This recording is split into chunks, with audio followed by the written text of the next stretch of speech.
Sir हमारा एक और व्यूअर का क्वेश्चन है जी कि जी जो अमृतधारी की है मर्यादा, क्योंकि हम मर्यादा के बारे में काफी बात करते हैं कि मर्यादा में रहना चाहिए, मर्यादा के अकॉर्डिंग काम करना चाहिए। जी जी जी तो अमृतधारी की क्या मर्यादा है हम्म, और जिन्होंने अमृत नहीं छका उनकी क्या मर्यादा है? जी जी बहुत अच्छा सवाल है।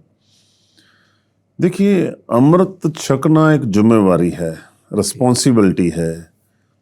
अमृत छकने का मतलब है कि आप प्रभु को समर्पित करने के लिए सब कुछ रेडी हैं।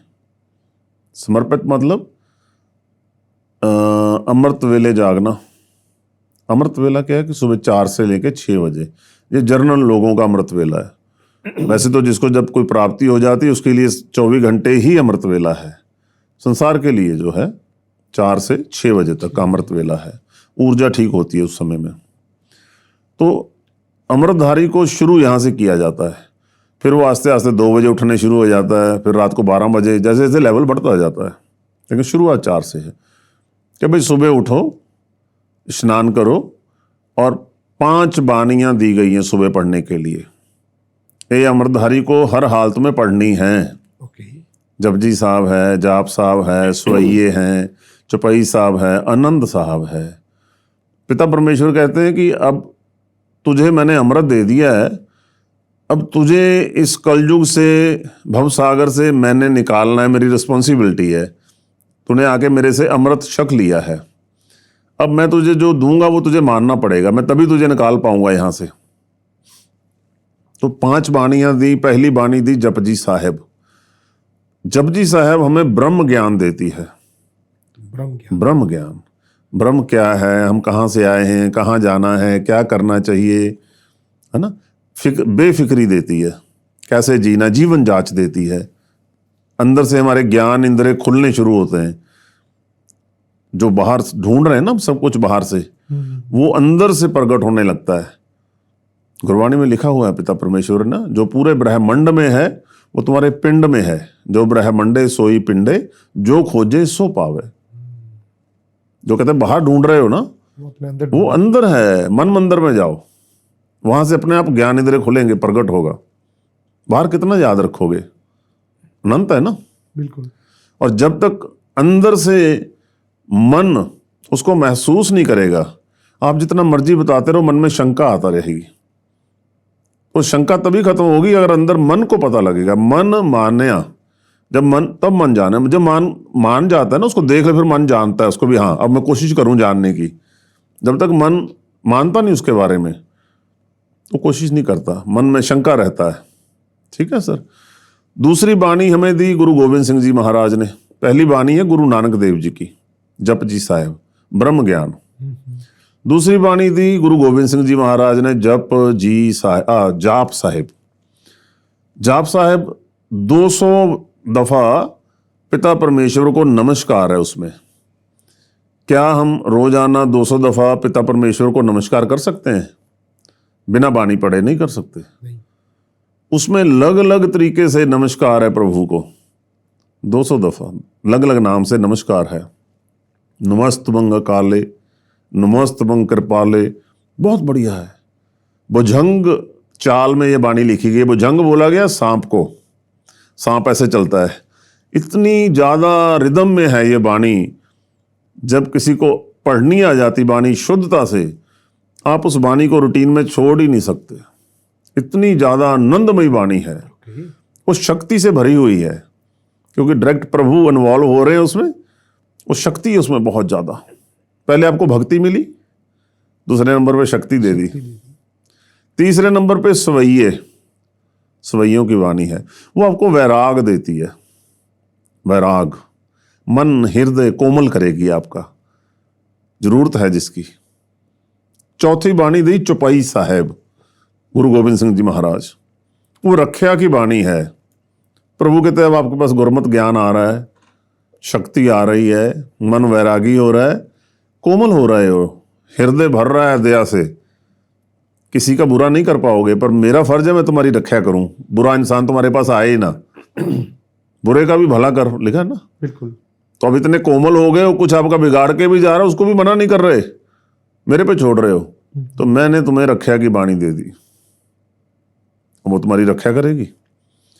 अब कहते हैं आपके पास गुरमत ज्ञान आ गया, ब्रह्म ज्ञान आ गया, शक्ति आ गई, मन वैरागी हो गया, दया आ गई और रक्षा होने लगी। अब थोड़ा आनंद भी लो। फिर आनंद साहिब की बाणी दी, उसको पढ़ने से आनंद महसूस होता है, बेफिक्री आती है, खुश रहते हो सारा दिन। तो ये 5 बाणियों का सम्मेल है और इसी सीक्वेंस में हमने पढ़ना है। हाँ, इसे ऐसे ही पढ़ना है इसको। अब क्या हो रहा है, बहुत से गुरु प्यारे अमृत छकने के बाद भी एक बाणी पे या 2 बाणी पे रुक जाते हैं। पहली बाणी गुरु नानक देव जी की जपजी साहब पढ़ ली, उसके बाद दूसरी बाणी चौपाई साहब पढ़ ली, इसी पे रुक जाते हैं। वो हुक्म अदूली है। हाँ, आपको अभी आभास नहीं हो रहा है, वो अलग बात है, लेकिन हुक्म अदूली है। दूसरा, आपको बाणी नहीं पढ़नी आ रही है, लेकिन कोशिश करो उसकी 1 अष्टपदी, 1 पहरा, 2 पहरे, जो भी आप पढ़ सकते हैं, हाजिर हो जाए रोजाना कि प्रभु मुझे पढ़नी नहीं आ रही, गलत पढ़ रहा हूँ, शुद्धता नहीं है, मैं कोशिश कर रहा हूँ। हाजिर तो हो गए ना, तो वो थोड़े ही समय में सब बाणियाँ शुरू हो जाती हैं। लेकिन उसको छोड़ना नहीं है, छोड़ेंगे तो हुक्म अदूली है। फिर अमृत नहीं छकना था। अमृत छकने से पहले 1-2 साल इन चीज़ों का अभ्यास करो, फिर अमृत छको, फिर मर्यादा को कमा पाओगे अच्छे से। जब अमृत वेले की बाणी पढ़ ली आपने, लेकिन बाणी पढ़ने से प्रभु पहले कहते हैं कि पहले सिमरन कर। सुबह जब उठते हो सबसे पहले सिमरन करना है, आधा घंटा, 20 मिनट, 10 मिनट, जो भी है वो आपका है, लेकिन करो।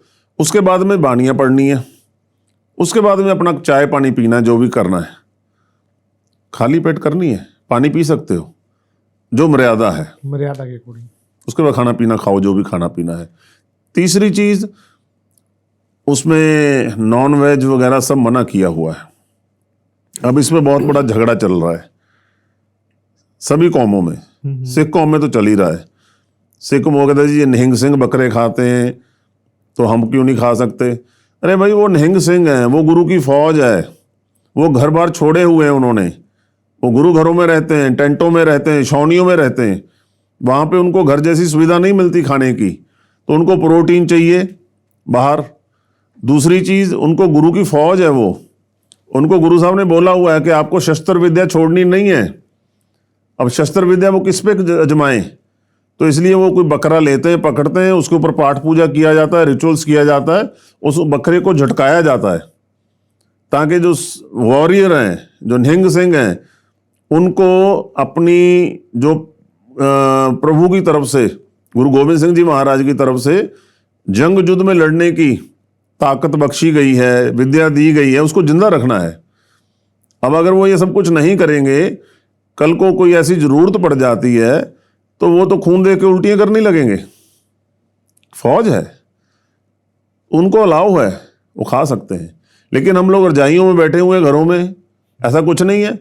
जीभ के स्वाद के लिए कभी मटन खा रहे हैं, कभी वो खा रहे हैं, कभी वो गलत है। वो गलत क्यों है? क्योंकि वो राक्षस जूनी का भोजन है।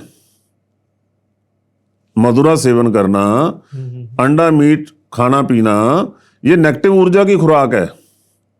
आप पाठ पूजा नहीं कर रहे हो, आप वो चीज़ खा रहे हो, और पाठ पूजा कर रहे हो तब भी खा रहे हो। आपका इतना पाठ पूजा नहीं है। अमृत छकने का मतलब ये नहीं कि आपको कुछ ताकत मिल गई है। अमृत छकने का मतलब है कि आप बंदिश में आ गए हो। आम इंसान बंदिश में नहीं है, हमने प्रभु से कमिटमेंट कर लिया है। और अमृत की एक मर्यादा है, ये करना है या नहीं करना है। एक आम इंसान कुछ भी कर सकता है, अपने भोगेगा, लेकिन अब आप उस प्रभु की निगाह में आ गए और उससे कमिटमेंट किया आपने, उसका दिया हुआ अमृत छका है। ना छको, कोई जबरदस्ती थोड़ा है। अगर शक रहे हो तो फिर उस मर्यादा को फॉलो करो। बिल्कुल ठीक है सर। तो अब वो अंडा मीट शराब भी खाए पी जा रहे हैं लोग अमृत छक के, तो उससे गलत मैसेज आ रहा है संसार में। जो अच्छे तरीके से निभा रहे हैं उनको भी लोग शक्की निगाह से देख रहे हैं कि भाई ये अमृतधारी तो ऐसे ही होते हैं, पर वो तो ठीक है, पर मामला गड़बड़ हो गया ना सर उनकी वजह से। बिल्कुल बिल्कुल। तो इसलिए अमृत छकना, उसको निभाना एक बहुत बड़ी जिम्मेवारी है और बहुत बड़ी एक प्राप्ति है अगर आप निभा जाते हैं तो। जैसे शायद हमने पिछले कई पॉडकास्ट में की थी बात कि एक आम इंसान तो किसी भी धर्म से है, किसी भी धर्म, जात बरादरी से, अमीर गरीब, कोई मसला नहीं, उसको लगता है कि भाई ये धर्म तो बहुत अच्छा है, सिख धर्म, तो वो पगड़ी बांधनी शुरू कर देता है। बिल्कुल। वो सरदार जी हो गया। किसी भी धर्म से हो, केरला से हो, मद्रास से हो, सिख हो, सनातनी हो, मुस्लिम हो, सरदार जी हो गया। कोई धर्म नहीं पूछेगा, कोई जात नहीं पूछेगा उसके बाद उसकी, सरदार जी। उसने दाढ़ी केस रख लिए, फिर क्या हो गया, सिख हो गया। सिख क्या होता है, स्टूडेंट, सीखने लगा, विद्यार्थी, प्रभु की शरण में आ गया, सीखने लगा। प्रभु ने ये दाढ़ी दी है, मैं इसको काटूंगा नहीं, काट रहा हूं तो उसके विरोध में जा रहा हूं, अपनी अकल यूज कर रहा हूं। प्रभु कहते हैं अपनी मत त्याग और राजा को चाहिए। तो जब हम इसको काटते हैं तो हम अपनी मत यूज कर रहे हैं, अपना विजन यूज कर रहे हैं, राइट। हमने अपनी मत यूज कर ली तो प्रभु से पीछे हट गए, इसका मतलब। लेकिन अगर ये सब चीजें हम अपनाते हैं तो हमने सरेंडर कर दिया, ठीक है, तो हम उसके स्टूडेंट हो गए, उसके रास्ते पे चल रहे हैं, सिख हो गया, सीख रहा है। बिल्कुल। किसी भी धर्म का हो सकता है, क्योंकि सिख कोई धर्म नहीं है, सिख रिलीजन नहीं है, सिख एक पंथ है। पंथ बहुत से अच्छे लोगों का इकट्ठा हुआ समूह है, वो पंथ है, सिख धर्म नहीं है। इस बात को हमें समझना पड़ेगा, ठीक है। अगर धर्म होता तो सिख ही सिख बनते, बिल्कुल। फिर दूसरे धर्म को अलाउ नहीं करते, पर कोई भी आगे बन सकता है। सरेंडर ही तो करना है, जैसे प्रभु ने पैदा किया उसको एक्सेप्ट करना है। बिल्कुल। अब आप पगड़ी बांधने लग गए और दाढ़ी केस आपके साबित सूरत होने लगे तो सिख हो गए। अब आपको लगता है कि मैं गुरु नानक देव जी ने जो दिया वो जपना भी शुरू करूं। आपने जपना शुरू कर दिया, वाहे गुरु वाहे गुरु वाहे गुरु। अब जपते जपते कभी जप रहे हो, कभी नहीं जप रहे हो। लग रहा है कल जपा था तो बहुत अच्छा लग रहा था, तो रोज जपने के लिए क्या करूं, कमिटमेंट करता हूं, अमृत छकना पड़ेगा। बिल्कुल। अब भाग नहीं सकते, कमिटमेंट हो गई है, तो फिर रोज जपने लगे। अब सिख से बाद आप जब अमृत छक लिया आपने तो आप सिंह बन गए। सिंह, खालसा नहीं बने अभी। सिंह मतलब होता है कि भाई शेर, बड़ा डिसीजन लिया आपने कि दुनिया के सब चीजें त्याग दूंगा, जो प्रभु का हुक्म है उसी को अपनाऊंगा। बिल्कुल। सिंह बन गए। अब अगर उस सिंह पुणे को आप निभा जाते हो, अमृत की मर्यादा को निभा जाते हो, तो फिर बनते हो खालस, शुद्ध, प्योर, शुद्ध इंसान, खालस, खालसा। फिर प्रभु वहां क्या कहते हैं हमें, कहते हैं अब तू मेरा रूप हो गया है, अब मैं तेरे में वास कर रहा हूं, तू मेरा रूप हो गया है, आजा भाई, अब मैं तुझे ब्रह्म ज्ञान देता हूं। खालसो मेरो रूप है खास, खालसे में हो करो निवास। उसमें निवास करने लगते हैं, फिर उसको ब्रह्म ज्ञान देने लगते हैं। फिर ब्रह्म ज्ञान देते हैं, फिर ब्रह्म ज्ञानी हो जाता है, ब्रह्म के बारे में ज्ञान हो गया। फिर उसके बाद में और आगे गुरमुख ब्रह्म ज्ञानी, और परम सीमा पे पहुंचते हैं। ओके। फिर कहते हैं अब तू 8वीं भूमिका में आ गया है, अब इसके आगे तेरे लिए सर्वाइव करना मुश्किल, आ जा मेरे में लीन हो जा। फिर शरीर छोड़ देता है, फिर प्रभु में लीन हो जाता है। कहां से शुरू हुआ? तो सिख कौन है भाई? सिख तो कोई भी आ सकता है, कोई भी सीख सकता है, प्रभु के नजदीक आने की बात है। धर्म कहाँ है इसमें? बिल्कुल। तो हमने इसी के नाम पे दुकानें सजा रखी हैं। प्रभु माफ करे हमें। ये तो एक इंसान है, इकट्ठे होके इंसान। गुरु साहब ने ऐसा, गुरु गोविंद सिंह जी महाराज ने, प्रभु की तरफ से हुक्म हुआ गुरु गोविंद सिंह जी महाराज को कि भाई ये अमृत लेके जाओ, लोगों को छकाओ। कारण उस समय का जो ब्राह्मण था उसने 4 भागों में बांट दिया लोगों को।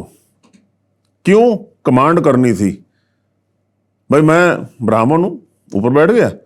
जो लठ में तगड़े थे, आ जाओ भाई क्षत्रिय मेरे बन जाओ, आप लोग अंगरक्षक बन जाओ, बाउंसर बन जाओ मेरे। बिल्कुल। उनको अंगरक्षक बना लिया। तुम लोग भाई दबे कुचले लोग हो, किसान लोग हो, चलो नीचे नीचे। किसी को शूद्र बना दिया, किसी को वैश्य बना दिया, उनको काम बांट दिए, तुम ये काम करो, तुम वो काम करो। और सिर्फ ब्राह्मण जो था वो प्रभु का नाम जप सकता था, प्रभु का नाम सुन सकता था, मंदिर में प्रवेश कर सकता था। क्षत्रिय सिर्फ सुन सकता था, प्रभु का नाम जप नहीं सकता था।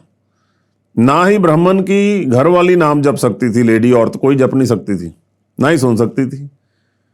तो जब गुरु नानक देव जी आए, तो जब गोष्ठी हुई उनकी सिद्ध लोगों के साथ में, कहते बताओ फिर इसका मतलब भगवान तो आप ही का हो गया, बाकी लोग कहाँ जाएंगे? बिल्कुल सही बात है। इसका मतलब उनका उद्धार नहीं होगा।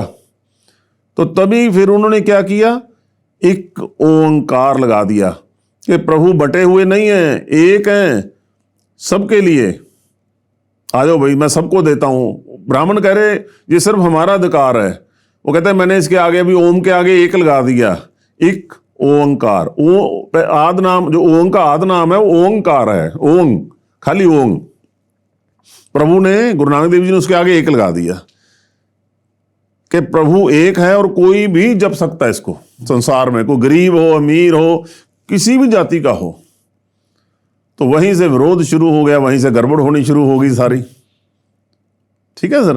तो कहने का मतलब ये है, अगर आप अमृत छक लेते हैं तो अमृत छकने से पहले 6 महीने साल प्रभु के चरणों में लग जाएं। पहले ये सारी मर्यादा सीखें ताकि गड़बड़ ना हो बाद में। बिल्कुल। ये बहुत बड़ी चीज आपको दे रहे हैं। गुरु गोविंद सिंह जी को हुक्म हुआ कि अमृत छकाओ जाके। देवी देवताएं लिखा हुआ गुरबाणी में, वो सब अमृत के लिए तरस रहे हैं कि हमें अमृत मिले, नहीं मिल रहा है उनको। लेकिन हम लोग छक छक के उसको बेकार किए जा रहे हैं। बिल्कुल। दूसरी बात, जिन लोगों ने अमृत छक के भंग कर दिया है, छका बड़ी खुशी खुशी, लेकिन मर्यादा को नहीं कमा पाए और दोबारा भी नहीं छका, उनसे दास की बेनती है कि वो गुरु घर जाएं, वहां पे जाके घर से कड़ा प्रसाद बना के ले जाएं, सुच्चमता से, हलवा जिसको बोलते हैं, सुच्चमता से बना के ले जाके गुरु साहब के आगे माफी मांगे कि प्रभु हमारे से गलती होगी, हम अज्ञान थे, तो हमें माफ कर दो। दोबारा जब भी समय बने हमारे पे पहले कृपा करना आप, तो फिर हमें अमृत की दात देना। तो ये माफी जरूर मांगे जाके, उससे उनका भला होगा। अदरवाइज बहुत बड़ा पाप है। अभी नहीं पता चल रहा है, जब जाना पड़ेगा आगे कचहरी में हाजिर होंगे तो यही पाप सामने खड़ जाएगा उनके। हाजिर होने से बहुत कम हो जाएगा, ठीक हो जाएगा मामला, और दोबारा अपना जीवन सही से जीना शुरू करें ताकि दोबारा अमृत छकना पड़े तब तक मर्यादा के आसपास पहुंच जाएं। उनको जरूर करना चाहिए। जी सर। जी सर, हमारे एक व्यूअर का क्वेश्चन है, जो हमारा जपा हुआ नाम सिमरन है जी। वो आगे चल के वही एक सिद्धि का रूप लेता है, या सिद्धि हमें कहीं अलग से, मतलब आसमान से मिलती है, या कोई एक स्टेज हमें बाद में मिलती है? जी जी जी सर, अगर तो हम किसी एक विशेष की पाठ पूजा कर रहे हैं, कोई हनुमान चालीसा पढ़ रहा है या माता दुर्गा को कर रहा है, किसी भी शक्ति को कर रहा है, फिर तो वो शक्ति उसकी भावनाओं को, जो भी वो कर रहा है उसको देखते हुए प्रकट हो जाएगी। वो 2 महीने में हो जाए, 6 महीने में हो जाए, 2 साल में हो जाए, डिपेंड करता है। फिर तो उसको वो जो चाहिए वो वचन ले लेंगे उससे, वो रिद्धि सिद्धि जो भी शक्ति है उसके लिए काम करने लगेगी। जब भी उनका वो सिमरन करेगा, उनको याद करेगा, अरदास बेनती लगाएगा, वो आके सामने खड़ी हो जाएगी सूक्ष्म रूप में, ध्यान में। ठीक है। साक्षात नहीं आएंगी, उनका एक अंश आता है, अंश ही काफी होता है। एक तो वो चीज है। एक है कि आप हरि का नाम जप रहे हैं, ब्रह्म मार्ग पे चल रहे हैं, वहां पे अपने आप ही बहुत सी शक्तियां आने लगती हैं। यहां पे तो आप एक को पकड़ के चले थे, क्योंकि वहां पे आप हरि को जप रहे हो। आपकी प्रधानमंत्री से दोस्ती होने लगे तो क्या होता है, सारा कैबिनेट ही आपको जानने लगता है, सारे MP MLA, सारे IPS IAS जानने लगते हैं, भाई PM से सीधी हो रही बात। तो ऐसे जब आप हरि के रास्ते पे चलते हैं, ये रिद्धि सिद्धि सब अपने आप आने लगती हैं। शिव जी महाराज आ जाएंगे, कभी दर्शन दे रहे हैं आपको, कभी कुछ कर रहे हैं, कभी फलाना देवा देवती आ गए, कभी कोई आ गया, कभी कोई, सब आने लगते हैं अपने आप। तो अगर आपने बस उनको नमस्कार करना है, बार बार आए, डिस्टर्ब करें, फिर उनको हाथ जोड़ के अरदास बेनती करनी पड़ती है कि प्रभु आपको नमस्कार है, लेकिन दास प्रभु के रास्ते पे चला हुआ, हरि के रास्ते पे चला हुआ, मेरा रास्ता मत रोकें आप। फिर आना बंद कर देते हैं। अदरवाइज उनको होता है कि ये बहुत डेडिकेटेड है, इसको अपना चेला बनाओ, ब्रह्मपुरी ले चलेंगे, शिवपुरी ले चलेंगे, ऐसा बंदा मुझे भी चाहिए जो इतनी भक्ति करने वाला हो। तो कोशिश करते हैं वो, लेकिन जब आप प्रभु का नाम लेते हैं तो पीछे हटना शुरू कर देते हैं। तो वो रिद्धि सिद्धि अपने आप ही आने लगती है, सब अपने आप ही मिलने लगती है, आपको पता भी नहीं लगेगा। आपके काम होने लगेंगे, जो मुख से बोलेंगे उसको बोलते हैं वाक सिद्धि। लेकिन वो जो अचानक सोच के बोलेंगे तो नहीं होगा, क्योंकि हरि के रास्ते पे चले हुए हैं। सोच के बोलना है तो फिर रिद्धि सिद्धि में जाएं, फिर वो एक ही शक्ति आएगी या दो आएंगी, जो भी आप सिद्ध कर रहे हो, फिर वो शक्तियां रहेंगी, वो आपका जितनी ऊर्जा होगी ऊर्जा के हिसाब से काम करती रहेंगी। सो इन शॉर्ट की जो हम सिमरन कर रहे हैं, पाठ कर रहे हैं, हम वही करते रहें, वो धीरे धीरे स्टेजेस प्रभु का करें, प्रभु का, हरि को आगे रख, हरि को आगे रख के चले, वहां पे सब शक्तियां आएंगी आपके अपने आप पास, स्टेजेस अपने आप आती रहेंगी, नमस्कार करती रहेंगी, सुनने के लिए आएंगी। साधु महात्माओं की लाइन लगी रहती है, सब सुनने के लिए आते हैं, दर्शन करने के लिए आते हैं, उनको नमस्कार करना पड़ता है। क्या सुखमणि साहब में लिखा हुआ सारे ओके कि भाई आपको खोज रहे हैं जी, शिवजी वगैरह सब खोज रहे हैं ब्रह्म ज्ञानी को, जो ब्रह्म का ज्ञान करने वाले हैं उनको सब देवी देवते खोजते रहते हैं, नमस्कार करने आते हैं। देखो आप, ब्रह्म ज्ञानी को खोजे महेश्वर, लिखा ना वाणी में, लिखा हुआ सारा कुछ खोल के लिखा हुआ है। ओके यस जी। तो सर अब जैसे हम कह सकते हैं कि जब हम ब्रह्म ज्ञान के रास्ते पे चल पड़ते हैं जी, तो एक समय पे जो हमारा जो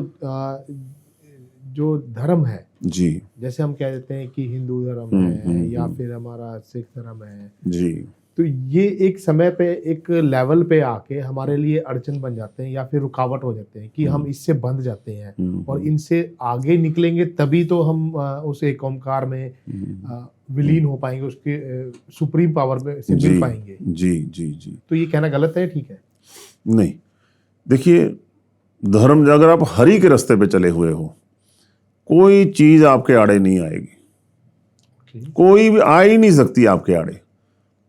कारण क्योंकि आप सर्वोत्तम के चरणी लगे हुए हो, जो आएगा उसको नमस्कार करते चले जाओगे, वो पीछे हटते चले जाएंगे।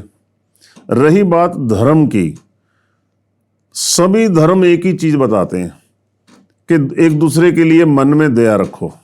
सभी धर्म के लोगों की बात नहीं कर रहा हूं, लोग तो आप जैसे मेरे जैसे सब लोग हैं, अलग अलग बातें करते हैं, अज्ञानी हम लोग। लेकिन जो धर्म बता रहा है वो सबको एक ही बात बता रहा है, प्रेम। जिन्हीं प्रेम कियो तिन्हीं प्रभ पायो। सब प्रेम की बात कर रहे हैं। आप किसी भी धर्म से हैं, जब आपको धर्म का ज्ञान होने लगेगा, ब्रह्म का ज्ञान होने लगेगा, तो ये सब चीजें बहुत नीचे रह जाती हैं, नीचे रह जाती हैं। अंदर से ज्ञान इंद्रिय खुलेंगे, आपको सबसे प्रेम होने लगेगा, सबसे। तू करता तू हुआ, मुझ में रहा ना हूं। जब आप प्रभु को बोल रहे हो कि प्रभु तू ही तू है सब जगह पे, तो अपना जो हूं करते घूम रहे हो, मैं करते घूम रहे हो, वो तो रहती नहीं, खत्म हो जाती है, वो नहीं रहती। फिर ज्ञान हो गया ना अंदर। जब तक अज्ञानता है तब तक मैं हूं, तब तक वो नीचा है, वो ऊंचा है, वो छोटा है, वो बड़ा है। लेकिन जब उसका ज्ञान हो जाता है फिर ये सब चीजें खत्म हो जाती हैं। अगर कोई ऐसा बोल रहा है तो इसका मतलब उसको ज्ञान नहीं है अभी उसके पास बुकिश नॉलेज है, किताबी ज्ञान है, पढ़ा हुआ इधर से उधर से।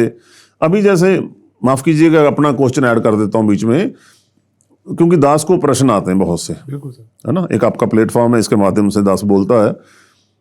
बहुत से चैनल ऐसे हैं अभी जो चल रहा है, और बहुत से लोग उसमें उम्र दराज लोग आते हैं। बहुत से लोग बोल रहे हैं जी एलियन बहुत आ रहे हैं। हाँ जी सर, इल्यूमिनाटी की बातें होती हैं। बिल्कुल, बहुत सी चीजें ऐसी आ रही हैं जी, वो आगे पूरा टेक ओवर कर लेंगे, वो बड़े बड़े जहाज ऊपर से उतर रहे हैं, बहुत कुछ ऐसा हो रहा है। ये कोई आज थोड़ा हो रहा है, सदियों से चल रहा है, जुगों से चल रहा है, जुगों से चल रहा है। ये कोई एलियंस कोई आज की बात थोड़ा है कि आज आ रहे हैं। हमें आज नजर आ रहे हैं, हमें आज पता लग रहा है, वो बता रहा है, वो बता रहा है। कुछ लोग गरुड़ पुराण से पढ़ के, अलग अलग ग्रंथों से पढ़ के, उन्हीं को तोड़ मरोड़ के लोगों को डराने का काम कर रहे हैं। लोग तो पहले ही बड़े उसमें उलझे हुए हैं, तो हम लोग और उनको भयभीत कर रहे हैं और उनको बांटने का काम कर रहे हैं। आप सीधा बोलो कि भैया आप छोड़ो उसको, जो आ रहा है आने दो, हमारा उससे कोई मसला नहीं है। ना हम उनको रोक सकते हैं, ना हम उनको बुला सकते हैं। आप प्रभु का नाम जपो, आप सब लोग हरि के चरणी लगो। हरि ओम हरि ओम हरि ओम हरि ओम हरि ओम हरि ओम जपते रहो, वाहे गुरु अल्लाहु जपो। उससे ऊर्जा बदली होगी, ऊर्जा बदली होगी तो सब प्रेम प्यार का मैसेज आएगा।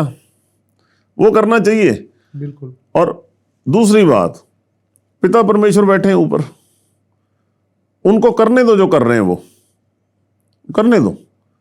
अब इतना आप क्या एक और इल्यूमिनाती की बात कर रहे हैं, हाँ जी सर। इनको डिस्कस करना ही नहीं चाहिए कभी भी, क्योंकि ये इतनी बड़ी नेगेटिव ऊर्जा है, आप सोच भी नहीं सकते। कई सौ साल से, मेरे ख्याल 125 साल हो गए हैं तब से शैतान की पूजा हो रही है, ठीक है जी। और पूरे वर्ल्ड में इनका रुतबा फैला हुआ है, पूरे वर्ल्ड में। और अभी आगे आगे अगर दुनिया ने प्रभु का नाम लेना शुरू नहीं किया, पूरी दुनिया ने जपना नहीं शुरू किया, शक्ति पूजा से हटके भक्ति में नहीं आए, हरि पूजा नहीं शुरू की, तो ये सारी नेगेटिव ऊर्जा सामने प्रकट होने लगेगी। जैसे आप और हम बैठे हैं, हाँ जी सर। उनको आप झेल नहीं पाओगे, झेल नहीं पाओगे। उनके इस तरह के शरीर, उनकी इस तरह की पावर, सब लोग बस गिरते ही नजर आएंगे आपको। इतनी ज्यादा ऊर्जा हो जाएगी, नेगेटिव ऊर्जा। कल ही दास देख रहा था, एक ताइवान में शायद एक बंदा, उसने चाकू निकाला, भीड़ में घुस गया, 3 लोगों को मार दिया। हाईली एजुकेटेड आदमी, 10 लोगों को जख्मी कर दिया, चाकू जहां मिल रहे मार रहा है, भीड़ में घुस गया। ऐसा क्यों हो रहा है? क्योंकि नेगेटिव ऊर्जा इतनी बढ़ रही है, बिल्कुल। वो करवा रही है काम लोगों से। तो आगे आगे ये जो मनाती है वटेवर जो भी है, इसकी डिटेल तो बहुत है दास के पास, पर उसको डिस्कस नहीं करना हमने। ठीक है सर। इतने बता रहा हूं कि ये बहुत बड़ी नेगेटिव ऊर्जा है। आगे जो अभी कल की अवतार आने हैं, इसी के साथ युद्ध होना है उनका, इसके साथ युद्ध होना है, इसकी फौजों के साथ युद्ध होना है। करोड़ों की गिनती में सूक्ष्म रूप में फौजें हैं इसकी, जो सब लग चुकी हैं जहां लगना है, जिनको पूरे वर्ल्ड में लग चुकी हैं, पूरे वर्ल्ड में एक इशारे में सब कुछ होना है शुरू। तो जो आने कल की अवतार जिनको बोलते हैं, वो भी जिसने आना है वो पता है जिसने आना है। बहुत से लोग बोल रहे हैं उसने आना है, उसने आना, उसने आना है। गुरु गोविंद सिंह जी महाराज आ रहे हैं। दास भावुक होके नहीं बोल रहा है, जब वो सिखों से इसलिए बोल रहा है, नहीं, वो सभी के हैं, वो सभी के हैं। आज से पहले गुरु गोविंद सिंह जी महाराज तप पे बैठे हुए हैं श्री हेमकुंड साहिब। मुगल राज आया, सबको मुगल बनाना शुरू कर दिया। देखा नहीं कि ये सिख है, ये कश्मीरी पंडित हैं, जहाँ ये कोई और है, जो आए सबको काटो फाटो, भाई जो बन रहा है ठीक है, नहीं तो सबको मार दो। लाखों लोग मारे, मुसलमान बनाने में लगे हुए सबको। तो फिर क्या हुआ आखिर में? प्रभु की तरफ से हुक्म आया रामचंद्र जी महाराज को कि जाके अवतार लो और मुगल राज की जड़ उखाड़ो। इन्होंने सब लोगों को मारना शुरू कर दिया। उनको दृष्टांत दिखाया पहले। जब दृष्टांत दिखाया तो रामचंद्र जी कहने लगे कि नहीं, मैं इतना नहीं झेल सकूंगा, बहुत ज़्यादा क्रूरता है। फिर उनको बोला गया अपना उनका नाम है राधे कृष्ण, जो बोलते रहते हैं ना खड़ामों के साथ, क्या उनका नाम है आपको पता होगा? चलो एनीवे अभी याद आ जाएगा। वो भी, उन्होंने भी मना कर दिया। फिर गुरु गोविंद सिंह जी महाराज को तप से उठाया गया कि जी आओ, आप ऐसे ऐसे करके दोबारा आप प्रधान वहाँ पधारो संसार में, और मुगल राज की जरा संभालो, इसको क्या कर रहा है। तो गुरु साहब ने प्रभु के आगे अरदास बेनती की कि प्रभु जो आपका हुक्म सिर माथे, लेकिन मेरी एक अरदास है, मैं आपका पुत्र बन के जाना चाहता हूँ। तो थापड़ा दिया। तो इसलिए गुरु गोविंद सिंह जी महाराज हैं जो सर्वकला संपूर्ण और सर्वकला समर्थ हैं। बाकी सब 16 कला 14 कला इस तरीके से है। सिर्फ गुरु गोविंद सिंह जी महाराज पिता परमेश्वर के पुत्र एक ही हुए धरती में अभी तक। वह तो हम सब बच्चे हैं उनके, लेकिन इस तरीके से, इसलिए वो सर्वकला संपूर्ण है। तो उनको फिर हुक्म हुआ, वो धरती पे आए, तो उन्होंने फिर सारा इनका सारा अकल सिखाई इन लोगों को। और बहुत से लोग अभी कहते हैं कि जी आगे मुगल राज आने वाला है, करते रहते हैं ना, सियासत खेलते रहते हैं, लेकिन आएगा नहीं। गुरु गोविंद सिंह जी के वचन है, जब छोटे साहिबजादे शहीद हुए, मुगल राज ने उनको बहुत तसीहे दे के शहीद किया, तो गुरु साहब को बताया किसी ने आके। तो गुरु साहब एक पेड़ के नीचे बैठे हुए थे, उन्होंने अपने भत्थे से तीर निकाल के, काही का पौधा था, बहुत गहरा होता काही का पौधा, घुसेड़ के उसमें तीर अच्छे से उसको निकाल फेंका बाहर। तो सब संगत देख रही है कि महाराज इतने वीर रस में आ गए। पूछा, कहते मैंने मुगल राज की जड़ उखाड़ दी है। इन्होंने बच्चों पे इतना अत्याचार किया, आज के बाद कभी भी भारत में मुगल राज नहीं आएगा। तो इसलिए वो वचन है गुरु साहब के। बिल्कुल चिंता का विषय नहीं है। कहाँ मर्जी मुगल राज आ जाए, भारत में मुगल राज नहीं आएगा। ये वचन है ना, क्योंकि इतना कहर कमाया। तो ऐसी बहुत सी बातें हैं सर, इतना ये तो पूछे मत, भरा पड़ा है, इतिहास भरा पड़ा है जी। सर एक अभी हम बात कर रहे थे कर्म की जी तो कर्मा की हम बात करते हैं तो दो टाइप से होता है, जो हम सोच रहे हैं वो भी एक कर्म कर रहे हैं हम, जी जी और एक्चुअल में जो कर रहे हैं वो भी कर्म कर रहे हैं जी जी। तो एक इंसान सोच से तो बहुत सारे कर्म अच्छे बुरे करता रहता है, तो जी। क्या उसको भी हम उतना ही बुरा मानेंगे या उसका भी हमें आगे चल के मतलब कहते हैं कि सजा जी जी भुगतनी जी पड़ेगी? जी बिल्कुल सर, प्रभु तो ये कह रहे हैं, क्योंकि बहुत से लोग ये कहते हैं कि जी हम पाप नहीं करते। पूछे भाई कैसे पाप नहीं करते? कहते जी हम ना नॉनवेज खाते हैं, ना हमारा किसी से वैर विरोध है, ना हम किसी को गाली निकालते हैं, तो हम लोग तो भाई पाप नहीं करते। वो अपने आप को साफ सुथरा मानते हैं। लेकिन पिता परमेश्वर क्या कह रहे हैं?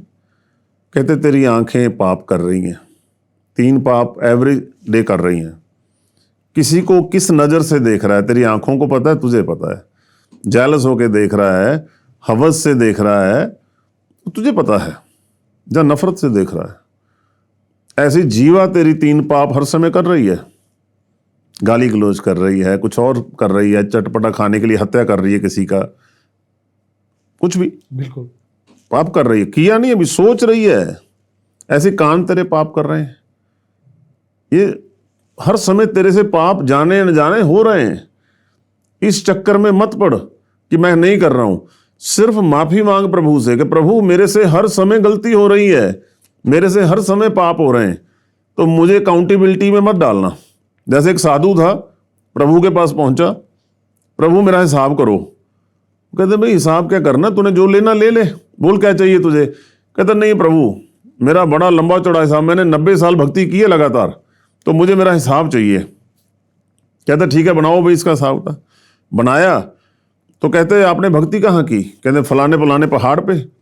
तो कहाँ की? कहते एक बहुत बड़ी पत्थर की सिल थी, वहां बैठ के की। कहते कितने साल? कहते 90 साल प्रभु। कहते वो जूनी में है पत्थर, अब यहां से शुरू होगा। सबसे पहले तो उस पत्थर को 90 साल अपने सिर पे रख। तो 90 साल उस पर बैठा है ना, अब वो तेरे ऊपर बैठेगा 90 साल, क्योंकि वो जूनियों में आता है। तो फिर सिटी विटी गुम हो गई, वहां पे सरेंडर कर दिया, गलती हो गई। कहते इसलिए तुझे कह रहा हूं, तुझे पता ही नहीं तेरे से कितनी गलतियां हो रही हैं जाने अनजाने। बिल्कुल। तो यहां पे सरेंडर कर दे, यहां पे माफी मांग, प्रभु मेरे से रोज गलतियां हो रही हैं, जाने अनजाने हो रही हैं, बेअंत हो रही हैं, मुझे क्षमा करो, मुझे बख्श दो। यही तो सरेंडर करना है। सर आज के ज़माने में जैसे हम अपने बच्चों को क्या तालीम दें या उनका मेंटलिटी और उनकी मानसिकता को कैसे डेवलप करें कि आने वाले टाइम में वो अच्छे डिसीजन ले सकें? जी, कुछ और करें ना करें, अच्छे कपड़े, अच्छी गाड़ी, अच्छी गेम्स वो दे पाएं ना दे पाएं, अच्छा घर दे पाएं ना दे पाएं, स्कूल अच्छा दे पाएं ना दे पाएं, हो सके तो अच्छा है, लेकिन उनको प्रभु के चरनी जरूर लगाएं। घर में बाहर जाने कहीं जरूरत नहीं है। जाएं, जिस दिन छुट्टी है ले जाएं, बच्चों को इतिहास बताएं, मंदिर गुरुद्वारे ले जाएं, लेकिन घर में उनको, जैसे कोई घर में बड़ा है, पिता है, माता है, दादा है, दादी, कोई भी है, दिन में 5 मिनट, 10 मिनट, 15 मिनट, जब भी समय लगे बैठ जाना है, और बैठ के हमें आगे बोलना है हरिओम हरिओम वाहेगुरु। जिस तरीके का परिवार का माहौल है, तो सरदार परिवार है, सिख परिवार है तो वाहेगुरु बोल ले, सनातनी है तो हरिओम बोल ले, जो उनको अच्छा लगे। पीछे बोलो बच्चों भाई, उनको अच्छा लगेगा। पहले 1-2 दिन बोर हो सकते हैं, 4 दिन बोर हो सकते हैं, उसके बाद में थोड़ी सी रिफ्रेशमेंट रख दो कि भाई आओ पाठ करते हैं, उसके बाद में ये चीज़ खाएंगे, पिएंगे, वहाँ घूमने जाएंगे। थोड़े दिन में बच्चों के अंदर मन रस बनने लगेगा, ऊर्जा बदली होने लगेगी, उससे मन रस आने लगेगा, आत्मा रैलिश होने लगेगी, तो बच्चों को अच्छा लगने लगेगा। जब अच्छा लगने लगेगा तो वो खुद ही बैठना शुरू हो जाएंगे। बाकी दिन में जो मर्जी करो, 24 घंटे हैं आपके पास, 24 घंटे में से 10-15 मिनट शुरू में आपने बोलना है आगे आगे, और बच्चे पीछे पीछे बोल रहे हैं। इतना ही काम करें शुरू में छोटे बच्चों के साथ। बड़े हो गए तो फिर मर्यादा में आने शुरू हो जाते हैं। पर ये जपवाएं उनको आप, बिल्कुल बजाय के कहानियां सुनाएं, बजाय के गुरुद्वारे मंदिर ले जाएं रोजाना, वहां गए आए, उससे क्या होगा। मन मंदिर में जाना है, आंखें बंद करें, आंखें बंद करके बैठो भाई, और जब वो आगे खुद बोलो हरि ओम, पीछे वो बोले हरि ओम वाहे गुरु, देखो घर की ऊर्जा बदली हो जाएगी। रोज आना करें, 2 दफा हो सकता है 2 दफा करें, सुबह शाम, इतना ही काफी है सर। बाकी जो मर्जी करें, और करें ना करें ये जरूरी है करना। इससे क्या होगा, बच्चों के अंदर से ज्ञान इंद्रिय खुलेंगे, उनकी पढ़ाई लिखाई सोशल, उनका जो भी सर्कल है वो अच्छा चुनेंगे बच्चे। बच्चों में कॉन्फिडेंस रहेगा, अंदर कॉन्फिडेंस रहेगा, जो डिसीजन लेंगे अच्छे डिसीजन लेंगे, कहीं भी आना जाना अच्छा चूज करेंगे, सेल्फ कॉन्फिडेंस बिल्ट रहेगा। बिल्कुल। और जो आप घर में बैठ के 4 लोग 5 लोग बैठ के करेंगे, उसका लाभ बहुत ज्यादा है। आप प्रभु की निगाह में आ जाएंगे। जब उसकी निगाह में आ जाएंगे तो उसको बोलते हैं नदरे नदर निहाल। उसकी नदर होती है निगाह। जब आप उसकी निगाह में आ गए तो वो सब कुछ निहाल करने लगता है, निशावर करने लगता है, खुश होता है प्रभु। उसके साथ हमारा संबंध क्या है? सिर्फ नाम का संबंध है उसके साथ में, बाकी तो सब दे रखा है उसने हमें, सब उसी का तो है, क्या नहीं दे रखा, बिल्कुल सब कुछ उसी का है। हमें सिर्फ नाम की कमाई खुद करनी है, इसके जरिए भाव भगत का भूखा है प्रभु, बाकी तो सब उसका है। जब ये जपने लगेंगे तो हमारी उसके साथ में तरंग जुड़ेगी, उसको खुशी मिलेगी कि भाई मेरे साथ मेरे कोई गुण गा रहा है, मुझे कोई याद कर रहा है, पुकार रहा है, उसकी निगाह में आना शुरू होंगे। जैसे निगाह में शुरू होंगे तो फिर बरकत आनी शुरू होगी, दया शुरू होगी, धर्म कर्म आएगा। धर्म कर्म क्या है कि अच्छा, बस सिंपल बात है सर। तो ये जरूरी है, बाकी कुछ करें ना करें वो अलग बात है।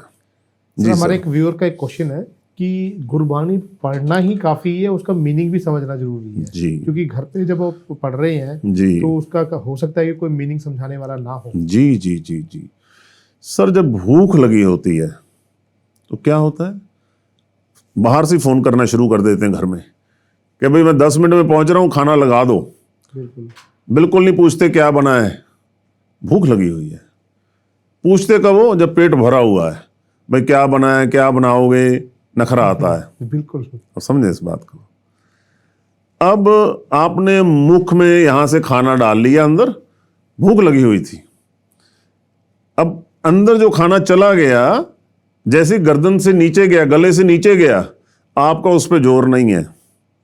अंदर अपने आप प्रोटीन बन रहा है, विटामिन बन रहे हैं, ब्लड बन रहा है, जो भी बनना है अपने आप अंदर क्रियाक्रम चल रहा है, सारा बन रहा है। ऐसे ही प्रभु कहते तू चरनी लग, अभी ज्ञानी मत बन, ऐसे ज्ञान नहीं होगा। पहले जपना शुद्धता, सिर्फ पढ़ना तुझे शुद्ध आ जाए आस्ते आस्ते। जब शुद्ध पढ़ने लगोगे तो फिर अंदर से ही ज्ञान होने लगेगा। बाहर से ज्ञान लेना है ले लो, बुरी बात नहीं, अच्छी बात है, लेकिन पहले सीख के उसको पहले ही आप कहें कि भी आपको उसके शब्द पता लग जाएं, पता फिर मैं पढ़ूंगा, नहीं, वो मेथड नहीं है। पहले पढ़ना शुरू करो। हाँ, जो पढ़ रहे हो वो शुद्ध हो, लगा मात्रा उसकी, प्रोनाउंसिएशन शुद्ध हो उसकी, जो उसका मतलब है वो तो अपने आप आपको आने लगेगा, अपने आप ही प्रकट, उसकी ताकत है ये। जब आत्मा और परमात्मा का मेल होने शुरू होगा ना, अंदर से ही ज्ञान इंद्रियों के जरिए आपको पता लगने लगेगा। जो नहीं पता लगेगा वो बाहर से पता लग जाएगा। लेकिन अगर शुरू में उस चक्कर में पड़ गए, मन तो पहले ही भागा हुआ आपका, मन तो पहले ही लौट नहीं रहा। अब जैसे ही मन लौटा तो आपने इतनी जिम्मेवारी डाल दी कि भी पहले मतलब समझो, फिर इसकी लगा मात्रा शुद्ध करो, फिर इसको इस समय में करना है, इसमें नहीं करना है, फिर इसके लिए नहाना जरूरी है। मन तो पहले ही भागा, उसको बहाने मिल गए कि भाई इतना कुछ करना पड़ेगा, भाग गया। नहीं नहीं, बच्चा है, उसको इधर लेके आना, बेटा जैसे तुझे ठीक लगता है कर, बैठ आ जा। लालच तो उल्टा उसको, जब एक दफा आ गया, उसको स्वाद आने लगा, मजा आने लगा, तो अपने आप करेगा। ये है सर। बिल्कुल सर, बिल्कुल। जी जी जी सर, एक क्वेश्चन है कि क्योंकि हमारा सबकॉन्शियस माइंड का ही सारा खेल माना जाता है, जी जी तो इंट्यूशन और इमेजिनेशन, जी, क्योंकि कंफ्यूजन रहेगी कि ये हमारी इंट्यूशन है या हमारी इमेजिनेशन है, सही है, हम सही सोच रहे हैं, या हमारी कोई इंद्री या फिर कोई ताकत हमें कुछ बताने की कोशिश कर रही है। जी जी, क्या डिफरेंस है, कैसे पता लगेगा? हाँ, दोनों में भारी डिफरेंस है सर। जैसे इमेजिनेशन होती है कि आप किन लोगों से उठ बैठ रहे हो, बचपन कैसा आपका बीता, घर में क्या क्या बातें हो रही हैं, कौन सी टीवी में फिल्में देख रहे हो, सिनेमे में जा रहे हो, कैलकुलेशंस हैं सारी इमेजिनेशन की। तो इमेजिनेशन है, वो बदली नहीं होगी। ठीक है। वो जो थी वो चलती रहेगी, छोटी बड़ी हो जाएगी। पहले ऑल्टो गाड़ी सोच रहे थे तो आज होंडा सिटी सोच रहे हो, कल को मर्सिडीज सोचोगे, है तो गाड़ी। छोटा घर सोच रहे थे, इमेजिनेशन बड़ी हो गई है सारा कुछ वही। इंट्यूशन चेंज होती रहती हैं। इंट्यूशन का संबंध आपकी आत्मा से है, जैसे हम कहते हैं चेतना से है। चेतन और अचेतन दो मन है हमारे, कॉन्शियस और सबकॉन्शियस, इनके साथ है उनका। जिस तरीके के आप पाठ पूजा करेंगे, भोजन खाएंगे, उस तरह के अंदर ऊर्जा चेंज होती है, उसी तरह की इंट्यूशन होने लगती है, आभास होने लगता है। डरावनी फिल्में देखनी शुरू कर दो, डरावनी बातें शुरू कर दो तो डर लगने लगेगा, ऊर्जा चेंज होनी शुरू हो गई। अच्छी करनी शुरू कर दो, बहादुरी वाली शुरू कर दो तो परवाह नहीं करोगे, इंट्यूशन होने लगी। ये बेसिकली आत्मा की खुराक से शुरू होता है। आप आत्मा को क्या खुराक दे रहे हो? जो विजन है वो दिमाग तक है, बुद्धि तक है, ये आत्मा का खेल है। इंट्यूशन वाला जो मसला है, दोनों में भारी डिफरेंस है सर। जी सर, क्या अपने कर्मों को सचेत रूप से भी पार किया जा सकता है? नहीं, कारण जब तक, इसको और आसान कर लेते हैं। कंप्यूटर लेने जाते हैं, जहां स्मार्टफोन लेते हैं, हर 3-4 महीने बाद आ जाता अपग्रेड करो, बिल्कुल, है ना। कंप्यूटर लेने जाते हैं, महंगे से महंगा लैपटॉप ले लो तो उसमें भी वो कहते हैं जी इसमें आपने एंटीवायरस सॉफ्टवेयर डाउनलोड करना है। वो किस लिए? कहते हैं जी एरर नहीं आएगा, स्मूथली चलेगा। और कंप्यूटर कहाँ से निकला है? हमारे इस ब्रेन से निकला है। बिल्कुल। अगर इस ब्रेन से निकली हुई चीज को सॉफ्टवेयर की जरूरत है तो इस बड़े कंप्यूटर को कितनी जरूरत होगी? तो प्रभु ने हमें हरि नाम के कंप्यूटर से वो सॉफ्टवेयर दे रखे हैं, अल्लाह वाहेगुरु जीसस के, और सब दे रखे हैं हमें कि भाई ये जपो और ये सॉफ्टवेयर अंदर जमा होंगे तो आपको एरर, डिप्रेशन, एग्रेशन, ये सब चीज़ों से आप बच पाओगे। ये दे रखे हैं हम लोगों को।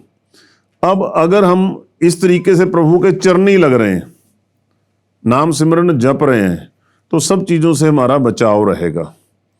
अगर हम चरणी नहीं लग रहे हैं प्रभु के और अपनी बुद्धि को यूज करके, तो हमारी बुद्धि कितनी है? 7% पे खत्म हो जाती है जाके। और जब ज्ञान इंद्रिय खुलते हैं, जब पहला चक्कर एक्टिव होता है, वो 25 पे खुलता है, सूक्ष्म रूप में 25 पे खुलता है। तो कहाँ हमारी बुद्धि 6%, 7 पे अटक के खत्म हो गई, वो 25 पे शुरू हो रहा है मामला। तो आप देख लो डिफरेंस क्या है। बिल्कुल। तो वो जो डिसीजन होंगे वो डिसीजन अल्टीमेट होंगे। ये वाले जो हम अपने, हाँ आप सियाने हो सकते हो, बुद्धिमान हो सकते हो इससे कुछ लेवल तक, पर वो बुद्धि तक ही सीमित है। बिल्कुल। बुद्धि के आगे जो मसला चलता है वो कॉन्शियस और सबकॉन्शियस का है, वो चेतना से जुड़ा हुआ है।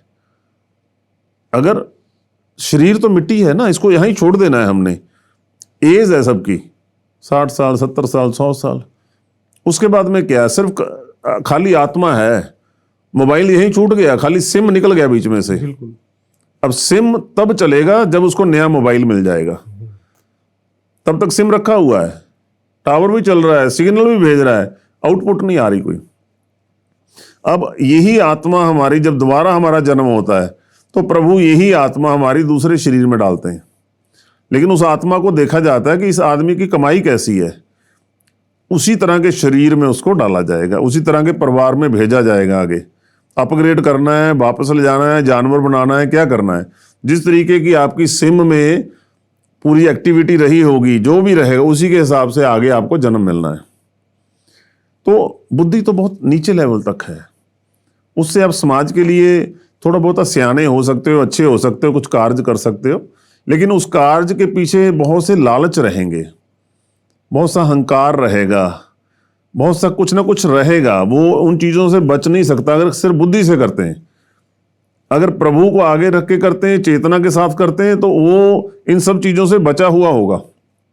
वो सर्वत्र के भले के लिए होगा, उसमें आपका कोई लालच नहीं होगा। वो असली सेवा, असली वो समाज के लिए कार्य होगा और खुद के लिए भी। बिल्कुल। जी सर आजकल का जैसे अब देखें तो माहौल कुछ ऐसा है कि बच्चों में बड़ों में एक एग्रेशन बहुत ज़्यादा है, जी। एंजाइटी प्रॉब्लम है, मेंटल इश्यूज आ रहे हैं। हाँ तो तो वो is it the mental health situation या फिर lack of consciousness and awareness? नहीं, अवेयरनेस बहुत है। पेरेंट्स बहुत बच्चों को समय दे रहे हैं, बहुत सी एक्टिविटीज़ हो रही हैं बच्चों की, कोई कमी नहीं है किसी भी चीज़ की, खाने पीने की कोई कमी नहीं है, इंडिपेंडेंट बच्चों को कर रखा है, बच्चों में सेल्फ कॉन्फिडेंस भरा हुआ है कूट कूट के। छोटे से छोटा बच्चा बात नहीं करने देता आपको, वो कोई कमी नहीं है। ये क्या situation ओवर हो रहा है, ओवर हो रहा है, ज़्यादा हो रहा है। अच्छा। ज़्यादा क्यों हो रहा है? क्योंकि नेगेटिविटी इतनी ज़्यादा फैल चुकी है समाज में। वो नेगेटिविटी की खुराक क्या है? उनको वो चाहिए जो अपनी मत को ज़्यादा यूज़ करें, अपने ब्रेन को, अपनी बुद्धि को ज़्यादा यूज़ करें कि मैं ही मैं हूँ। तू कौन है भाई? मैं ही मैं हूँ। आप समझो इस बात को। प्रभु को मैं से दिक्कत है। प्रभु कहते अहंकार है, अज्ञानता है। अभी लग रहा है तुझे, बाद में खाली रहे, कुछ नहीं तेरे पास। कितनी देर है? 100 साल। उसके बाद क्या है? मैं क्या है? मैं कुछ भी नहीं है, खाली गवारा है, फूट जाएगा। तू बात कर भी, तू भाई दूसरे को भी, तू बढ़िया है, तू अच्छा है प्रभु, तू अच्छा है। तू करता तू हुआ, मुझ में रहा ना हूं, आपा पर का मिट गया। जो था ना कि मेरा ये मेरा वो सब मिट गया, खत्म हो गया। प्रभु तू ही तू है। तो अब सब मैं में लगे हुए हैं। मैं इतने नंबर ले आऊंगा, मैं ये जॉब कर लूंगा, मैं टॉप करूंगा, मैं आईएएस बन रहा हूं, मैं आईपीएस बन रहा हूं, मैं फिर वो कर दूंगा। सब अपने आप को दौड़ में लगे हुए हैं। तो वो क्या है? कुछ भी नहीं है, गंवारा है, सब फूट रहे हैं, खत्म हो रहे हैं। आईपीएस आईएएस सुसाइड कर रहे हैं। कल भी एक आईजी ने अपने आप को गोली मार ली Yes, है। sir. कल भी एक ने 2 महीने पहले शूट किया चंडीगढ़ 11 सेक्टर में। बिल्कुल बिल्कुल। और बहुत से लोग, इतने बड़े बड़े ओहदों पे बैठे हुए लोग अपने आप को सुसाइड कर रहे हैं, जिन्होंने लोगों को बहुत कुछ देना था, बताना था। तो आइडियल खुद को जो है शूट कर रहे हैं, तो क्या होगा आगे? बिल्कुल सही बात। वो इसी वजह से हो रहे हैं कि प्रभु से दूर हो रहे हैं। जब तक बैलेंस करके नहीं चलेंगे, ऊर्जा का नेगेटिव और पॉजिटिव दोनों का बैलेंस करके चलेंगे, तभी बात बनेगी। बिजली की तार आ रही है, पीछे से करंट आ रहा है, अगर न्यूट्रल वायर टूट जाए ना पीछे से न्यूट्रल, तो करंट इतना बढ़ जाता है, घर की सारे आपके सामान को साड़ देगा, फ्रिज फ्रूज सब जल जाएंगे। न्यूट्रल, उसको न्यूट्रल क्यों नाम दे रखा है उसको? क्योंकि कुछ ना कुछ न्यूट्रल करने के लिए चाहिए। बिल्कुल। एक अर्थिंग है, एक न्यूट्रल, एक पावर है। पावर को न्यूट्रल करने के लिए कोई चीज चाहिए साथ में। अब पावर है आपके पास, तो प्रभु का नाम सब चीजों को न्यूट्रल करता है, बैलेंस करता है। ये परिभाषा है हमारे सामने। वाहिगुरु।